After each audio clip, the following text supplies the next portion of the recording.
basically slave labor, right? Like right. So like coming out and being like, wow, America, right? Like it has to pivot its identity to be like every generation, like there's got to be some work there. Otherwise, like coming out with a really big, flashy American car feels weird. Like so, something about Cadillac has to like pivot itself, like its ethos, right? That's what our job is. That's what we're got hired to do. And daring greatly, like stupid, because that's like it's very inauthentic, right? Like I would say, like in my mind when I keep thinking, like I just keep having pictures of like ads in my head, like going back to like staging what it was in every place and how it pivoted, right? But I do think like in some way tying it to things that had to change, like going back to the 50s and 60s and things that were civil rights things that had to change, right? But we didn't ditch our core values. We kept our core values, and our core values have evolved. And that's the same thing here. Like Cadillac hasn't ditched its core values, but it's evolved. Wells Fargo, who's like fucked up so majorly, like they're a worldwide criminal enterprise. Yeah. So Wells Fargo, their billboards are good though. Like, well, they've admitted that they fucked up, and the billboard said. Well, they recently said we started in 18 whatever, and we've restarted again in 2018. Yeah.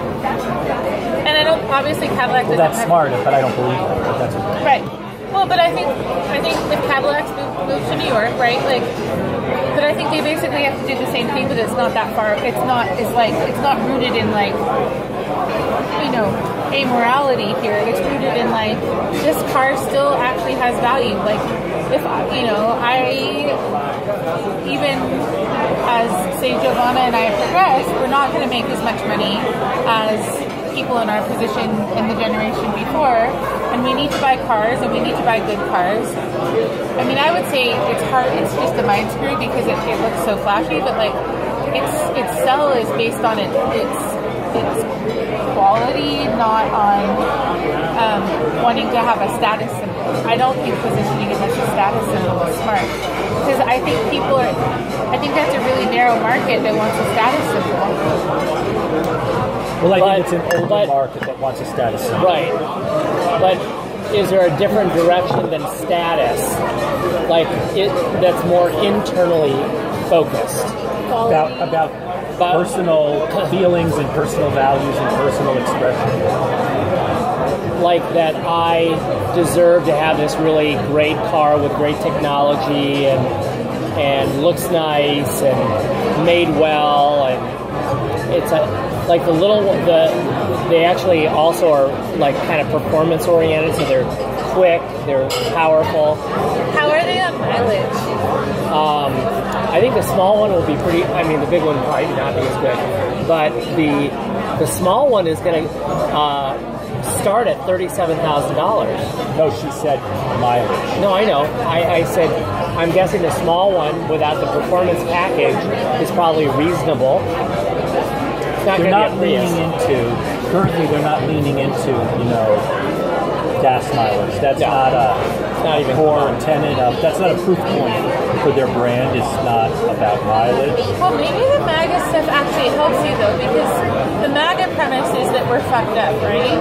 And what Megan said was like America was always great, and that's what you have to look into. It's like there's like a core thing here that's fantastic, and taking that with us, and every generation makes. I really think explicitly addressing in some way, because it is an American car. I mean, what better addressing identity?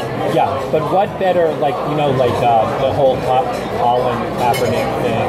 Oh my God, I love it so much. And how Nike is so smart. They're the best marketing firm in the world, basically. But what they did is they did their homework, and they realized that they're going to get a lot of shit from certain segments of the population. But do you know that their sales last week were up 36%? He texted me that my sales were up 36%. I thought he meant you, but he meant Nike. Yeah. I was like, wow, how do you know this? And here's the other thing. Nike has strategic relationships with the top athletes in the world. Sure. Probably 85% of them are African American. They know that in order for them to stay relevant, they have to be part of the current conversation, even if that conversation is very stressed or troubled. Yeah, because can you imagine if 51% disagree with the ad I saw today in the polling? 49 agree, think it's amazing. 51 say no. Well, I don't know about 51. But here's the thing: can you imagine? But if at least they're in the conversation. But if you could imagine if Cadillac put a nail in a stake in the sand and said, "America is great. We've always been great." Like if they explicitly or implicitly implied that all of those red state people can go fuck themselves in the ass, what an enormous impact that would make, and would that in an instant position Cadillac as a younger, vital, vibrant brand? Because we're saying no. In 2020, when these cars come out, Trump is going to be fucking a stake through his heart, and we are going to move on as a country, and we're not going to be caught in this identity bullshit. Like Cadillac could, if they risked it all, if they went all in, they could change the trajectory of that brand with the introduction of these sedans if they engaged with that conversation. I think because in my head I just see like black and white footage of like the 50s, the 60s, like to say like whatever happened. To show like the Cadillacs during the 60s, the 50s, to show the Cadillacs during like civil, like pulling up in front of a lunch, like an old diner with like a lunch counter where people are carrying, like can you imagine how fucking amazing that would be? And I think the middle ground, if they were too scared to go like all in, although I think going all in is like, because I'm thinking like, and he's an asshole and he's a misogynist and I hope he gets fired, but like Michael McAfee, who leads Policy Link, he has like a four-door Ford. He's very flashy, right? There's no mother-father way that guy's gonna drive a Cadillac. Like there's just no way, right? Because it feels like I would be really interested in like people of color data on this. I think Cadillac for people of color and people who are conscious of like minorities, double minorities, triple minorities. People of color buy Cadillacs if they have okay, so but I like because it was when they were growing, and this is old people. Old people. When they were growing up, that was a symbol to them of like American. American status. I wonder the Nike polling, like too. Like I would be interested in like disaggregated data by age. I think most young people are diehard for it. I don't. Like, and it's probably a split up of demography, right? Probably. So if the thing is you need people in the future to buy Cadillac, they probably can't go so as far as to be like a complete FU. But like, Meghan McCain, who's like hella conservative and NRA card carrier, is the one who said America was always great. Like the Bushes are like chummy with like, so to say like, because if we don't really know what's going to happen in 2020, like if the positioning is like whatever the hell happens next, like there are some things that we can preserve about ourselves that is worth preserving, and that's the same with Cadillac. But I think they have to go explicitly into that, because as soon as you started talking to me about it, the first thing I was like, oh gosh, it's so weird because of like, it's the presidential flipping car. It's the car that carried McCain to the graveyard. Well, it's the Trump's car too. Well, the one that they have, it looks like a Cadillac, but it isn't. It's actually a huge SUV at a much greater scale. When you see it in pictures, it looks like a Cadillac limousine, but it's actually more like an Escalade loaded with steel. What about like Cadillac? It's called the Beast. It's not. It's not a Cadillac. It has the emblem, but it's not. Like Cadillac wants to roll up in new places, because if you look back to where it's rolled up carrying like fancy white folk, right? Yeah. But like if it's driving to new places, what does that mean? And if it's driving to new places, it's because it with America has changed. Like realizing that the old ways like don't serve us, and so that's why I think it has to like have some tandem like demonstrable commitment to the values of justice, like something. Right. Like that is. I mean, can you imagine us giving them a presentation like this? They would fall the fuck off their fancy Aero Saranin conference room chair. If they weren't American, it wouldn't be this. It wouldn't be this conversation. But they are American, and we're all questioning what the fuck it means to be a good American right now, right? So, like, what does it mean to be a good American car? It means, well, this car you might see, it's like badass. It's nicer, it's more bright, but like the kind of the veneer of Americana in that way is gross, and it is something that we should like.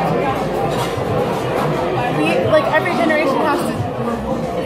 The problem is there's always like we always have to ask ourselves the question like, what did in every generation what do we not see that we should see, right? Like what and history will judge us in that way. People has to do the same damn thing. They cannot push forward on a nostalgic like no, because it's the same as like the desert has too many golf courses. Oh my god, fuck the desert and the golf courses. Like, it's not gonna work. And if it's a really good car, like if that's what's good about it, that it's a really good car, then it should pivot to be a really good car for the next generation who has different values. Yeah. And if they want to be that car for those people, then they need to authentically use their positioning to advance that. Like be more than just a car. No, I don't think it's possible, to be honest with you, just hearing what you're saying and thinking about what I think about, I don't think it's possible for a brand like Cadillac or any brand to pretend that this conversation that's going on in the country is not relevant to them. Yeah. I don't know how you could be, especially Cadillac, whose literal positioning has been old white male golfers for 60 years. They have to if they really want Gen Z and Gen X, they have to break with that. And by the way, are the kids in Texas really buying Cadillacs? No. They're probably not. It's just old people in Texas buying Cadillacs in Florida. So, okay, maybe a way you can build a bridge to the like inferiority complex ad agency is maybe where they were trying to go with Daring Greatly is like, because Daring Greatly, if you read it, it's all about vulnerability and like getting down to who we really are and like. No, it's about, for them it was about getting people to choose Cadillac over Audi and BMW. Typical German luxury cars. That's what it was about. It's like you're someone that's gonna like take a risk and buy the car that doesn't. Oh my god, how stupid! Oh yeah, that's what that was it about. Oh. Can I run to the bathroom? Yeah. Keep talking to Mike because you're helping a lot. You can keep recording.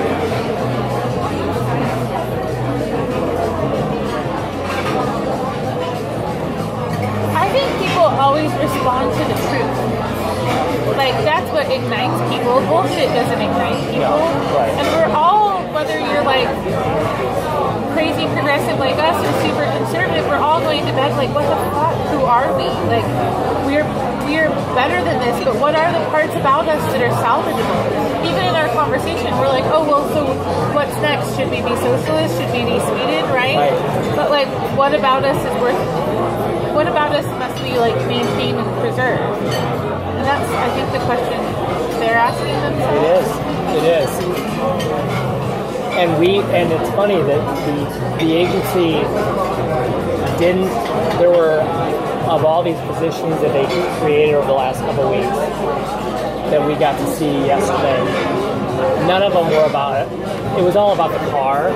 None of them were about America. And how could you be the original American luxury car that made people feel good about themselves and not like have that as a possibility going forward? But again, like we're talking about a pivot from that, but yeah, it's like, what does that mean for today? Well, America's changing, so are we, but we're not losing. Right, but we're values that matter the most. Yeah, we're driving forward with the best things about us, which is a badass car and a commitment to believe that America's best days are ahead. Like, not being embarrassed, not because you know, I think that we should all have healthy regret. Shame is not helpful, right? And that's, I think, the line in, like, in saying something bold is to say, like, we all get to, like, all of us as a country, like, individually, collectively, we get to, like, take these looks at ourselves, like, have a chance to say, like, where do, like, is this a corner we should turn? Right. And they're turning the corner and taking the best parts with them. And even though, for a lot of people that voted for him because they didn't like Hillary, and maybe they were but this is not who frustrated. we are. Yeah. It's not who we are. Even those people, I'm guessing, regret that they put that vote out there. Absolutely. I would love it if you guys, like, did some, like, got them to do some badass thing about identity, because that's, so if the car is, like, gorgeous, which it is, right, then you don't have to worry about that. If the quality is there, which you guys think it is, you don't have to worry about that. The value is there. And the value of the price, they're bringing the prices way down to make it work. But it's the identity issue, and, like, that's the thing. If you identity is the issue. Did you write that down, Mike? No, I've recorded it all. If you can get, Are you still recording? Yeah. Oh, okay. But if you can get people to overcome, like, you know.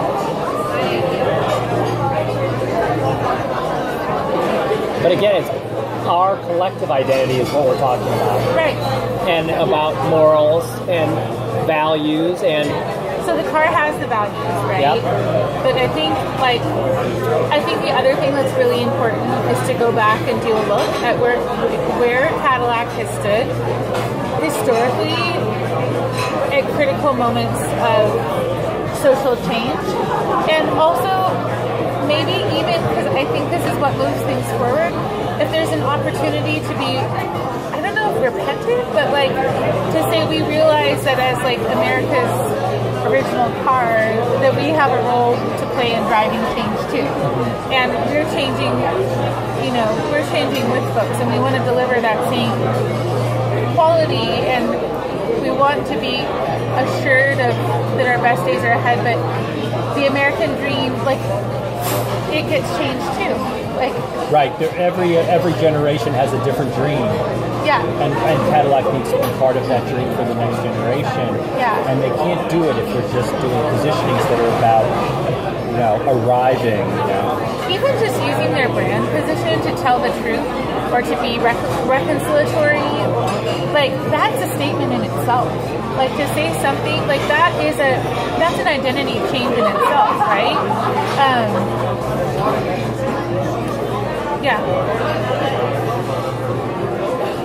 I think like, if you could make Cadillac, if Cadillac could make people feel that there is not just socially aware but engaged as Nike, right?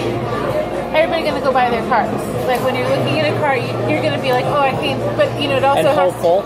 Yeah, hopeful, and it has to be backed up with not a bunch of white assholes like at car dealerships, right? Yep. But they have to, like, I mean, really think about, and maybe that's it. Maybe they think about their own organizational culture and inclusivity and what they're doing, like, and not just because, honestly, fuck charity. Like, we're all over. How do we hold our power?